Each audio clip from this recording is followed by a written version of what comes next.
the reason kind of people feel like they're left behind is partially because they're in a more competitive world than they used to be. But then two, as all those forces we talked about occur, as banks fractionally lend out their currency, as governments spend more than they take in and monetize the difference at times, there's just more and more currency units in the system, and people's wages, let alone their savings. We always think of like debasement and inflation as impacting people's savings, but it also impacts their income because, if you agree to pay someone 50,000 pounds a year to do something, the burden's now on them every year to try to grow that number just to keep up with inflation.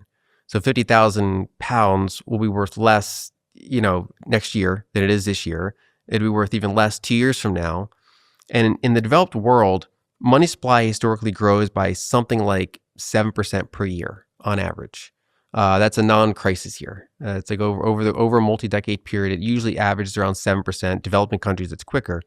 And if you look at what people are able to increase their salaries by every year, it might be 2%, might be 3%, might be 4%. It's rarely 7% unless they got a major promotion.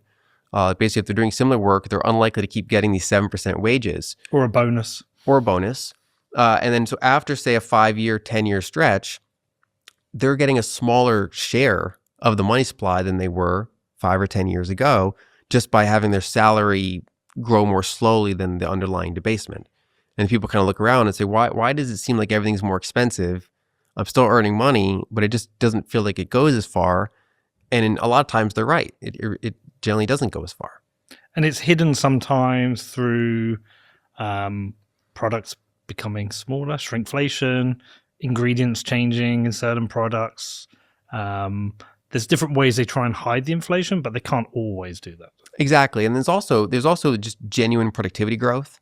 So on average, we get better at making things than we were decades ago. Our technology improves, our processes improve. And so if you had, say, a fairly stable money supply, over time, things should get cheaper because we're more efficient at making them. And that's generally, if you compare most prices of things over the long arc of time to gold can generally buy you as much or more than it did, centuries ago, just because over time you've gotten more efficient at making things, but not much more efficient at mining gold. Just so people understand, that's because gold is scarce. And if you divide the amount of money there is into the gold, you will get a better share of the gold.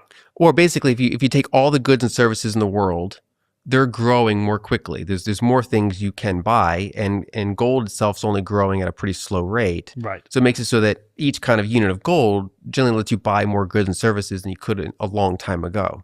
Not way quicker, but over time it gets a little bit more, things get more affordable in gold terms. The problem is that for fiat currency, it's the opposite. Fiat currency grows more quickly usually than goods and services grow. And so there's more dollars, there's more pounds chasing a slowly growing pool of goods and services.